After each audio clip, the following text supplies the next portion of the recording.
यहाँ पर आप खुद ही देख सकते हैं दोस्तों, ज्योग्राफी का एनसीईआरटी का कितना अच्छा कंप्लीट आपके लिए मैपिंग और डायग्राम का यूज करके कितना अच्छा रिवीजन के लिए शॉर्ट नोट्स यहाँ पर जो है आपके लिए क्रिएट कर दिया। और एक एक चीज को है जो मैंने मैपिंग, जैसे कि आंतरिक संरचना को, क्रस्ट, मेंटल कोर, और भी इसको भी डिटेल समझाया है आसान भाषा में, ताकि आप अपने माइंड में ही आंखों में देख करके उसको तुरंत जो है रिवीजन कर सको। तो बहुत अच्छा और बहुत मेहनत लगा है इसको बनाने में। तो आप चैनल में नए हो तो आप चैनल को सब्सक्राइब कर लेना, क्योंकि आपके लिए हेल्पफुल कंटेंट अब जो है रेगुलर बेसिस लेकर के आते रहते हैं, जो कि आपके एग्जाम तक जो है आपको जो है ये सिलेक्शन में जो है कारगर सिद्ध होगा। और यूपीएससी एंड पीसीएस की आप किसी भी एग्जाम की तैयारी कर रहे हैं ना, तो आपको एनसीईआरटी का पृथ्वी की आंतरिक संरचना पढ़ना बहुत जरूरी होता है, क्योंकि इससे आपका प्री और मेंस, खास करके मेंस में तो बहुत ज्यादा क्वेश्चन पूछे जाते हैं कि कैसी है। और देखो कितना अच्छा यहाँ पर जो है, यहाँ पर देखो डायग्राम और मैपिंग का यूज करके भी आप दर्शा सकते हैं। कितना अच्छा मैंने सिखाया भी कि कितना जल्दी इसको तुरंत जैसे ऐसे करके इसको बना करके दर्शा भी सकते हैं। तो बहुत अच्छा आपको ये वीडियो जो है हेल्पफुल होने वाली है। तो बहुत मेहनत लगी है इसको बनाने में, तो आप सब्सक्राइब करके बेल आइकन को जरूर प्रेस कर लेना। तो चलिए अभी वीडियो को जो है हम जो है यहाँ से स्टार्ट करते हैं, ठीक है। तो यहाँ पर देखते हैं पहले पृथ्वी की आंतरिक संरचना। तो पृथ्वी की आंतरिक संरचना से पहले ये समझो कि ये जो बाह्य संरचना है ये कैसे बना, ठीक है, क्योंकि इसको भी जानना इंपॉर्टेंट होता है। क्योंकि इतने बड़े पर्वत हो गया, पठार हो गया, ये कैसे बना? तो ये कैसे बना, क्योंकि देखो ये मैंने जो है नोट्स बनाया है जो कि एनसीईआरटी का, बाकी किताब तो आपको पढ़ना ही है। आप क्विक रिवीजन इससे आप जल्दी करेंगे, केवल इंपॉर्टेंट चीजों को यहाँ पर जो है हमने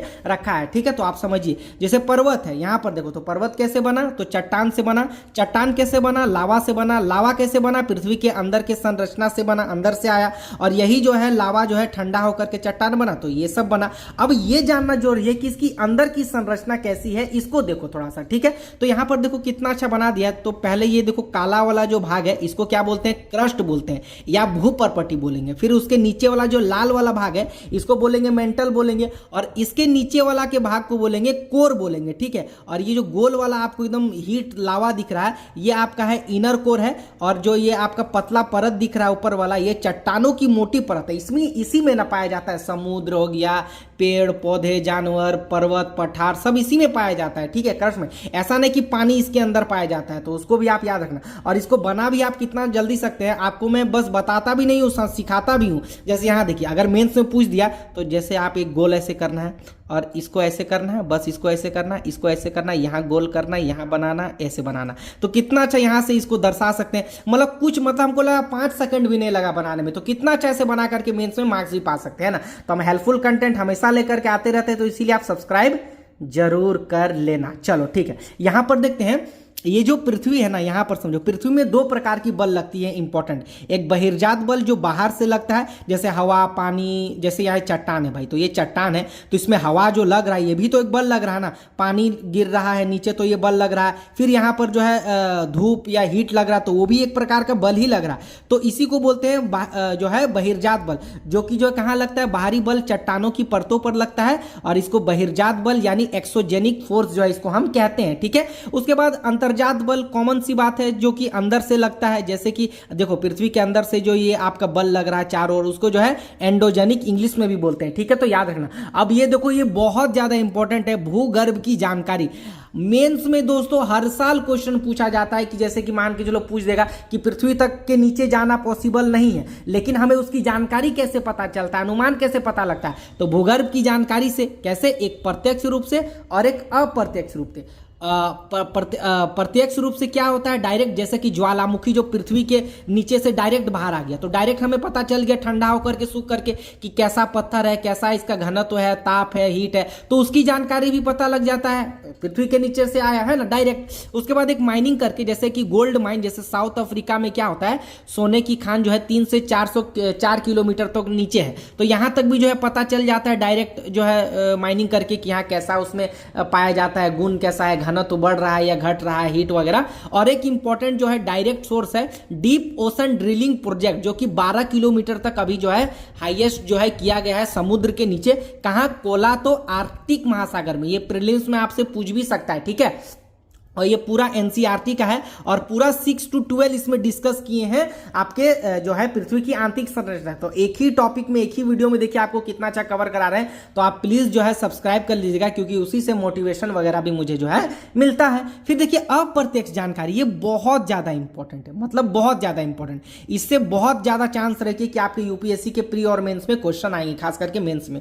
तो इसको हम इनडायरेक्ट सोर्स भी बोलते हैं। क्या बोलते हैं? जैसे इसको अंदाजा लगाते हैं, जैसे कि माइनिंग करके। अब माइनिंग करने के साथ साथ क्या होता है ना, अब भाई जैसे हम यहाँ पर गड्ढा कर रहे हैं, तो जैसे जैसे गड्ढा कर रहे हैं तो परिवर्तन कुछ तो हो रहा है ना। जैसे घनत्व में, दाब में, तापमान में बढ़ रहा है, तो ऐसे ऐसे इतना तक आ गए, तो जैसे जैसे जा रहे बढ़ रहे। अब वैज्ञानिक लोग अंदाजा लगा लिया कि अब और नीचे जाएंगे तो और घनत्व बढ़ेगा, और ताप बढ़ेगा तो तापमान ही बढ़ेगा। तो इससे पता चल गया कि नीचे तापमान हाई है, दाब हाई है, घनत्व हाई। तो ये भी एक अंदाजा हो गया, मतलब अप्रत्यक्ष स्रोत हो गया।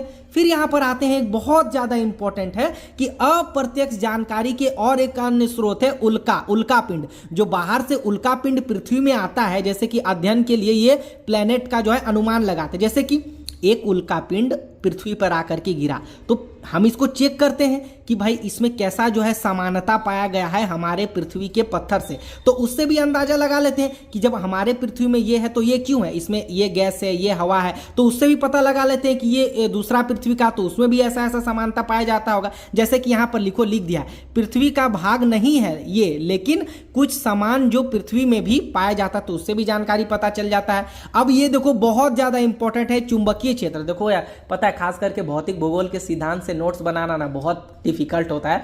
तो इसीलिए कहते हैं ना, सब्सक्राइब करोगे ना तो बना करके भी लाएंगे और आपको मिलेगा भी, और सपोर्ट भी आप दिखाइए। तो आप लाइक जरूर कीजिएगा, ठीक है। इसको आप मेंस में जरूर लिखिएगा, ठीक है। चुंबकीय जो है क्षेत्र, तो चुंबकीय क्षेत्र क्या है, इसको हम गुरुत्वाकर्षण बल के तौर पे ले सकते हैं, अप्रत्यक्ष जानकारी के तौर पे। कैसे? देखो ये पृथ्वी है, तो आपको पता है पृथ्वी गोला, पूरा गोल नहीं है, चपटा प्रकार का है।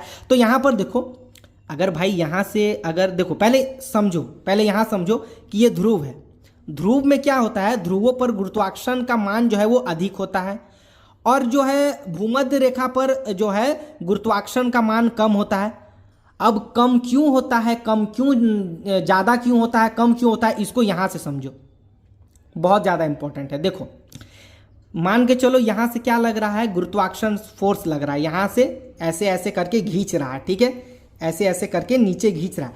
तो यहां पर देखो, ये ध्रुव से यहां पर देखो दूरी, यहां पर दूरी देखो कम है, तो दूरी कम है तो खींचने में भी इसको आसान होगा। भैया चुंबक के सामने जितना रहेगा उतना स्पीड से खींचेगा ना, और जितना दूर रहेगा उतना धीरे धीरे खींचेगा। तो ध्रुव से जो है ये केंद्र की जो दूरी है गुरुत्वाकर्षण बल का, ये सामने है, इसीलिए क्या होता है यहाँ पर गुरुत्वाकर्षण बल अधिक लगता है, क्योंकि केंद्र से सामने है। लेकिन यहाँ पर देखो भूमध्य रेखा के बिंदु पर, यहाँ पर देखो इससे जो है ये वाला ज्यादा दूर है, तो इसीलिए क्या होता है ना कि यहाँ पर खींचने में जो है कम होता है, यानी गुरुत्वाकर्षण मान यहाँ पे कम होता है। लॉजिक सी बात है, सिंपल सी बात है, ठीक है। और यहीं पर कम और ज्यादा को क्या बोलते हैं, गुरुत्वाकर्षण विसंगति जो है ये बोलते हैं, याद रखना, जिसको ग्रेविटी जो है एनोमैली जो है इसको बोलते हैं, ठीक है। अच्छा, और एक आप याद रखिएगा, भूकंपीय तरंगे भी याद रखिएगा, एक अप्रत्यक्ष जानकारी है। तभी ना भूकंप कहाँ आता है, किस प्रकार का आता है, कहाँ ज्यादा घनत्व है वगैरह, वो पता चल जाता है नीचे में डेंसिटी वगैरह, तो इससे भी पता चल जाता है। बाकी इसके बारे में हम और भी पढ़ेंगे ना।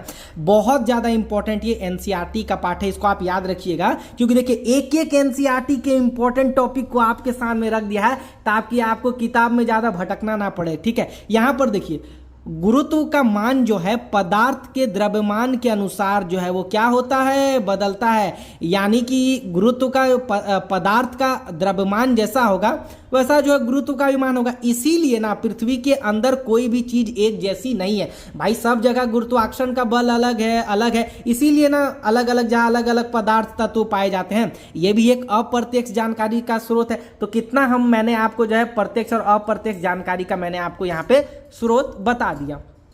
अच्छा, बहुत ज्यादा इंपॉर्टेंट पृथ्वी की संरचना, देखो यहां पर बहुत ज्यादा इंपॉर्टेंट है, मेंस में भी आप इसको लिख सकते हैं। मतलब ये वर्ड आ गया ना तो आप भाई इसको बना दो बहुत ज्यादा, या गोल वाला आप फुटबॉल वाला ये ऐसे वाला बना दो, है ना, बहुत आपको अच्छा मार्क्स मिल जाएगा, ठीक है।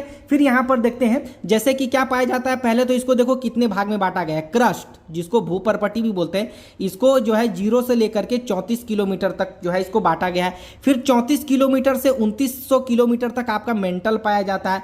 फिर आपका 2900 से आपका 6371 किलोमीटर तक आपका कोर पाया जाता है, ठीक है। अच्छा, इसी क्रस्ट और भूपर्पटी में क्या क्या पाया जाता है, महासागरीय पाया जाता है और पर्वत पठारी और महाद्वीप पाया जाता है। याद रखना क्या होता है, यहां पर देखो बहुत ज्यादा इंपॉर्टेंट है, पर्वत पठार या महाद्वीप, इसका जो है मोटाई अधिक होता है लगभग 30 किलोमीटर तक, और जो है समुद्र वाला का जो है मोटाई होता है चट्टान का, ये थोड़ा कम होता है। अब क्यों कम होता है, यहां पर देखो भैया, ये तो पूरा चट्टान है ना, इसमें तो कोई काट छाट नहीं हुआ है, तो ये देखो यहां से निकला पूरा यहां तक हो गया, तो इसीलिए इसका मोटाई अधिक होता है। लेकिन वही समुद्र यानी महासागरीय चट्टान देखो, इतना तो आपका समुद्रे खा गया और बचा इतना, तो मोटाई क्या हुआ, इसका कम हो गया, याद रखना। हाँ, लेकिन पूछेगा कि भारी कौन वाला होता है, ई वाला भारी होगा या ई वाला भारी होगा, तो आपका भारी ये वाला होता है, क्योंकि समुद्र से एक तो भींगा हुआ है तो भारी तो रहेगा ही रहेगा इसका मॉलिक्यूल्स वगैरह, ठीक है। और ये इधर वाला, तो अगर पूछेगा मोटाई पूछेगा, लंबाई मोटाई ज्यादा पूछेगा तो किसका होगा,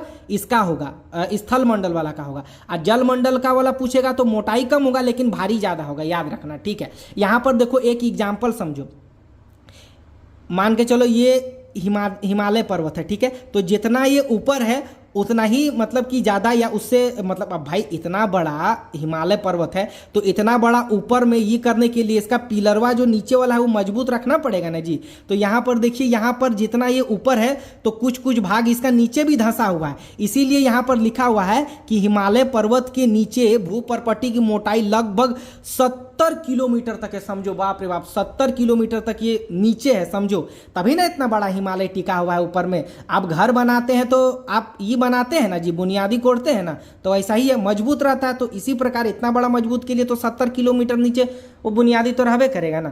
तो यहाँ पर देखो 5 किलोमीटर और किलोमीटर तो ये मैंने आपको बता ही दिया, ठीक है। अच्छा, यहाँ पर देखो बहुत ज़्यादा इंपॉर्टेंट है, इसको समझो। महासागरीय क्रस्ट के चट्टाने जो है महाद्वीपीय क्रस्ट के चट्टाने से अधिक भारी होता है, जो कि मैंने आपको बता दिया। पानी वाला चट्टान ज़्यादा भारी रहेगा जो नीचे वाला रहेगा, और स्थल मंडल वाला कम भारी रहेगा। लेकिन मोटाई पूछेगा तो वो स्थल मंडल वाला ज़्यादा और पानी वाला कम। चलो अब इसको पढ़ो, जो कि बहुत ज़्यादा इंपॉर्टेंट है। हर 32 मीटर पर जो है 1 डिग्री तापमान जो है बढ़ता है पृथ्वी के। जैसे हम 32 मीटर, ये 32 मीटर 1 डिग्री बढ़ा, फिर 32 मीटर नीचे गए 1 डिग्री बढ़ा, वही वाला यहाँ पर बोला गया है, जो कि एनसीईआरटी में भी लिखा हुआ था, मैंने लिख दिया। अच्छा, इसको समझो, बहुत ज़्यादा ये इंपॉर्टेंट है, ठीक है। बहुत अच्छे से मुझे ये समझाना भी पड़ेगा, है ना, क्योंकि आप लोग किताबी नॉलेज उतना अच्छा से समझ नहीं पाते हैं, तो इसको समझाना बहुत जरूरी है। देखो, ये पूरा पृथ्वी का संरचना है। पहले तो ये समझो कि ये जो क्रस्ट है ये पहले 34 किलोमीटर तक ये क्रस्ट आपका आ गया, ठीक है। 34 किलोमीटर तक आपका पूरा क्रस्ट आ गया, जो कि ठोस अवस्था में पाया जाता है, ठीक है। लेकिन उसके बाद 34 किलोमीटर से अगर हम 100 किलोमीटर के बीच जाएंगे, इसको जानने से पहले ये समझो कि 34 किलोमीटर तक ये पूरा क्रस्ट है, और ये वाला जो है पूरा क्या है, आपका मेंटल है। अब मेंटल 2900 किलोमीटर तक है, और इसी को 2 भाग में जो है बांटे हैं। इसी को कितना भाग में बांट दिया है, 2 भाग में मेंटल को, एक ऊपरी मेंटल और एक निचला मेंटल। अब आपको बात अच्छा समझ आएगा। क्रस्ट तो समझ गए 34 किलोमीटर तक है। अब 34 किलोमीटर से 100 किलोमीटर तक कहां तक ये आ गया, ऊपरी मेंटल तक का पार्ट आ गया। तो ऊपरी मेंटल का पार्ट आ गया, यानी 100 किलोमीटर तक का पार्ट आ गया, यानी ऊपरी मेंटल बोलिए या आपका जो है निचला क्रस्ट बोलिए। तो इसको क्या बोलेंगे, लिथोस्फीयर बोलेंगे, ठीक। क्या बोलेंगे, लिथोस्फीयर बोलेंगे, जो कि 34 से 100 किलोमीटर तक के बीच आपके जो है ये पाया जाता है, ठीक है, याद रखना। अब देखो, अब 100 किलोमीटर से आपका 400 किलोमीटर, या कहीं कहीं ये 700 किलोमीटर भी लिखा है, लेकिन एनसीईआरटी में ये 400 लिखा हुआ है, ठीक है।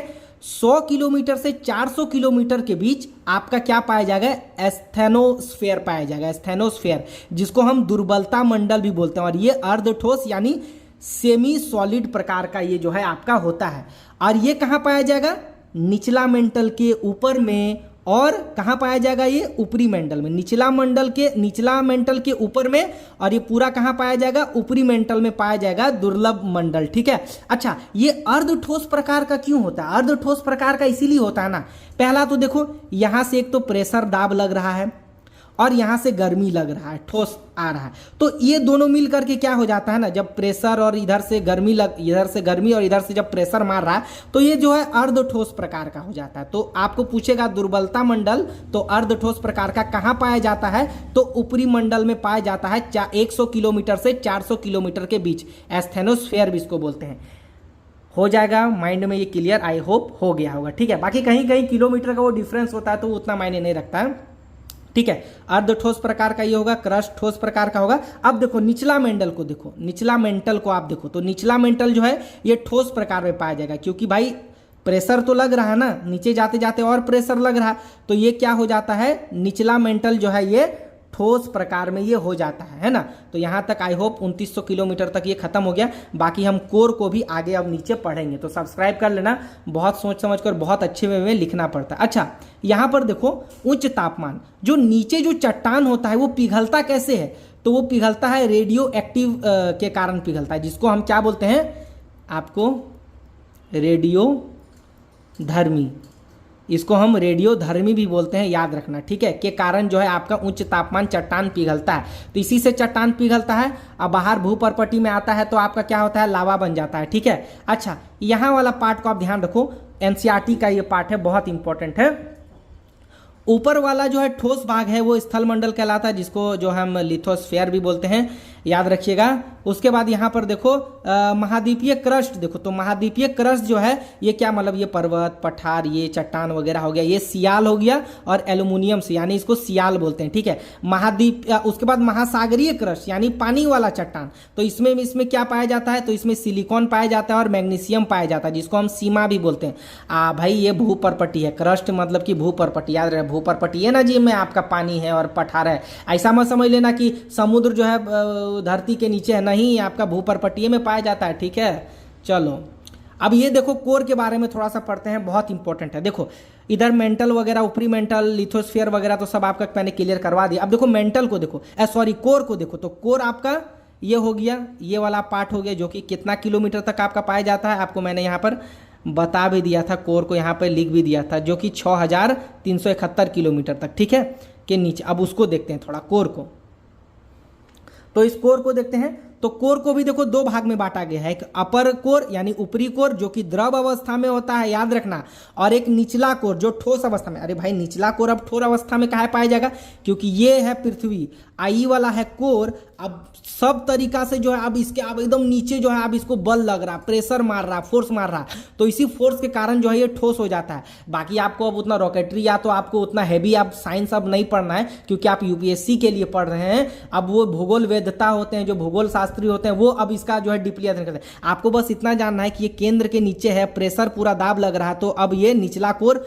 ठोस में है ना, और उसके ऊपर वाला जो है कोर है जो वो द्रव अवस्था में पाया जाता है, ठीक है, यानी लावा, ओके। और यही ठोस, याद रखना, यही ठोस जो है वो निकिल और लोहे से बना होता है, याद रखना, जिसको नीफे भी बोलते हैं, ठीक है। अच्छा, थोड़ा सा ये इंपॉर्टेंट है, इसको कभी प्रीलिम से पूछ सकता है, याद रखना, इससे और भी माइंड में क्लियर हो जाएगा।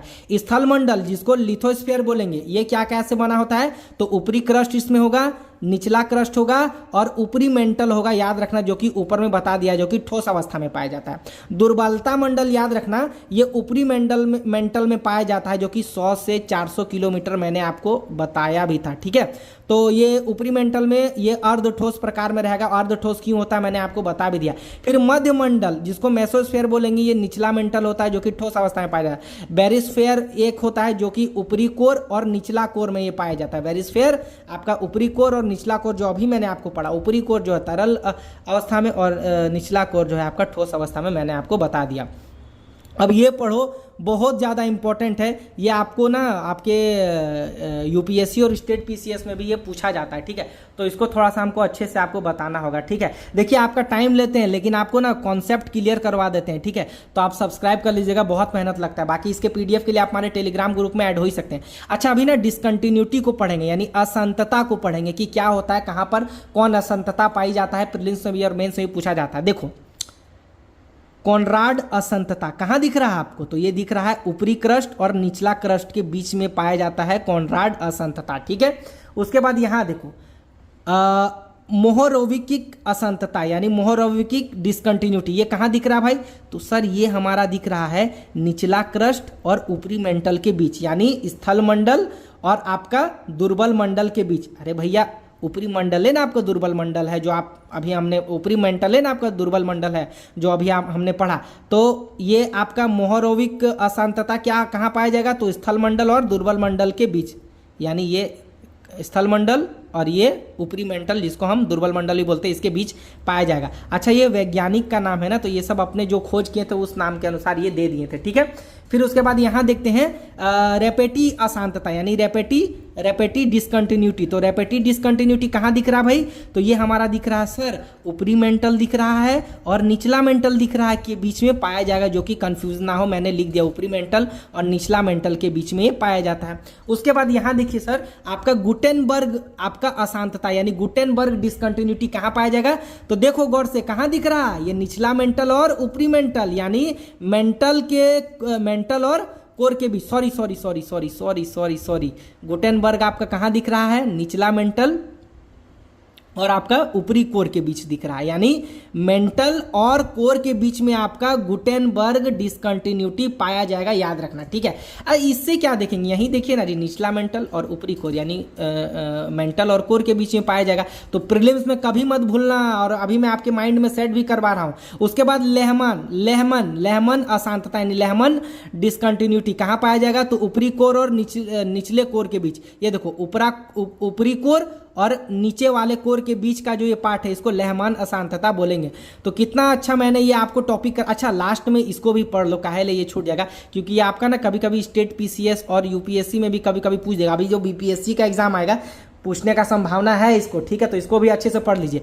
अगर संपूर्ण पृथ्वी की बात करें तो आयरन सबसे ज्यादा 35% यानी लोहा सबसे ज्यादा पाया जाता है, ऑक्सीजन 30% पाया जाता है, याद रखिएगा ऑक्सीजन 30% पाया जाता है, सिलिकॉन 15%, मैग्नीशियम 13% और निकेल जो है वो 24% पाया जाता है संपूर्ण पृथ्वी में। हाँ, लेकिन अगर पूछ दिया भाई, अगर पूछ दिया कि बताओ खाली पृथ्वी के क्रस्ट यानी स्थल मंडल में क्या सबसे ज्यादा पाया जाता है, तो यहां पर क्या हो जाएगा? अब यहां पर अब ऑक्सीजन सबसे ज्यादा हो जाएगा, ठीक है, और उसके बाद क्या हो जाएगा? 28% सिलिकॉन हो जाएगा, फिर एल्यूमिनियम यहाँ 8%, आयरन 5% और मैग्नीशियम आपका जो है 4%। लेकिन यहाँ देखो संपूर्ण पृथ्वी में 35% आयरन। अब पता है क्यों? क्योंकि वही वाला पार्ट हो गया ना, नीचे वाला आयरन नीफे, याद करो लोहा से बना है, तो सबसे ज्यादा नीचे तो यही होगा, लेकिन क्रस्ट में पूछेगा तो ऑक्सीजन होगा, ठीक है। तो आई होप ये वीडियो आपको पसंद आई होगी। अगर वीडियो पसंद आई तो आप इसको प्लीज जो है सब्सक्राइब कर लीजिएगा चैनल को, क्योंकि अगले दिन हम अब और ज्यादा हेल्पफुल कंप्लीट ज्योग्राफी का और भी